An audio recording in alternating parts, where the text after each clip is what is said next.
this is all like, the literary corner was written by the Boys Club members themselves. November 1934, Volume 2.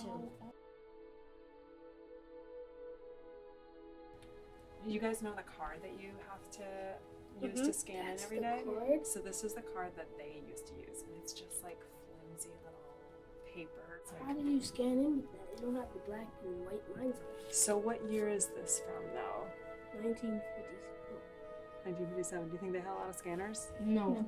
My boys club was coming in through the door. They didn't have cards then, so they had numbers, and they would just circle the numbers. I would just say my number 152, and they would circle 152. And you always wanted to be one, because one means you were one of the first ones to join. That was like 152, 170, something like that. So I would just say my number and go right upstairs to the gym or the game room, because I was part of the group club experience. Registering was a big deal because I always wanted to be number one. The cards were in sequential order. So the first person to register got number 1, 2, 3, and 4, all the way down. One year I finished in the top 20. I feel like my number might have been 13 if I remember correctly. And I was livid because my younger sister, who could barely walk at the time, threw my card out the window. I was so upset. I had to, you had to pay 25 cents to get it replaced. It was my brand new card. I took so much pride that I was in the top 20. The whole membership card had a psychological impact in that you were now a member of something.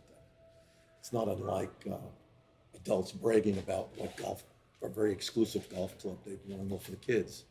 For us, it was we were a member. This is ours. There was a pledge. It was written on the back of the card. Every year you'd have to get a new card. You'd have to get a physical. I remember those details. I remember getting the card. I remember losing my card a lot. Most of the rules were not written rules, The one thing, for instance, throughout the entire, even through today, if you're going through our buildings, how clean they are. And the kids police themselves. You would never find any defacing on the Boys Club property. I think that was in part, we wouldn't tolerate it, but I think it was also, a great deal of it had to do with why would I want to, in any way, do something negative to a place I'm a member of. It was really all about be a good person and act with integrity whenever you can. There were a lot of those teaching moments and that kind of stuff. It's like little things that add up, don't do this, do that, don't do this, do that. That I think have definitely stayed with me. When you walk in, you respect, you trust, you listen, and you really respect the space, writing on walls and all these things. You don't do that. You go in there and you do what you're there to do, which is have fun and feel safe. Community has always been a tough community. It was a lot tougher 20 years ago, and it was a lot tougher even before that with my father and many of the families. So I felt very safe when I was at the Boys Club. So it was a really bad time in the surrounding neighborhood. And so I think the staff members and the kids, safety was a very big issue. So I think that was the number one priority. And that was really, and in my days when I grew up, there weren't many places to really find safety.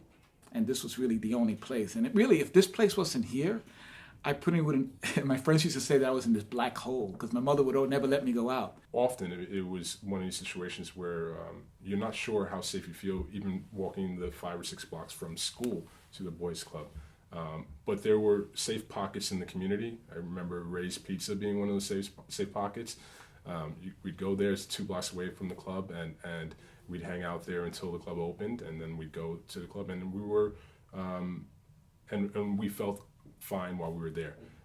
Not just because it was a safe place in general and people were following the rules, but even sometimes when rules weren't followed, the staff would jump in immediately, other members would jump in immediately. It was people wanted to take care of each other. The standards were high to be a part of the education program. I mean, there was an application process, you had to be accepted, and the way I got into it, I didn't know about the education program until I joined the Academic All-Star basketball team. So without that basketball program, not only being a carrot to kind of draw me into any education program, I was already in the Boys Club. I just, again, I didn't think boarding school existed. I didn't know anything about that.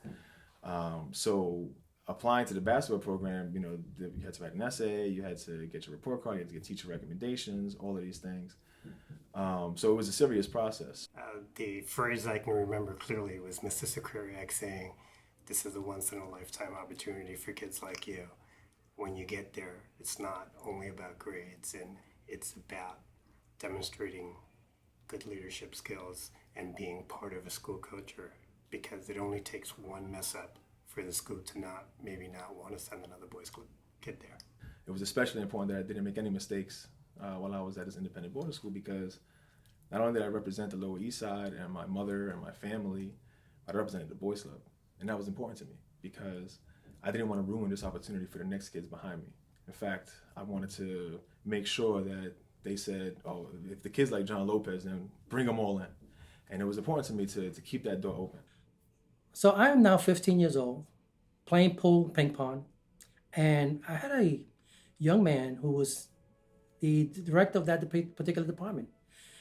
He watches me play ping pong, and he comes over to me and he says, "What's the matter?" And I say, "What do you mean?" He says, "Well, what? You're not yourself today." And I said, "Really?" And I said, "Well, you know what? I just found out that my summer job I no longer have." He said, "Really? Okay, hold on a second." He goes into his office, calls me in about 20 minutes later, and the next day I'm off to camp, to work at camp in a caddy camp that the Boys Club New York owns.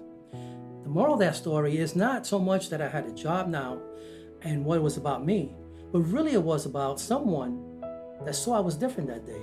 And the only way he knew I was different, that's because he knew who I was. They spent time, the staff of this organization spends a lot of time making sure they know every single kid and what it takes.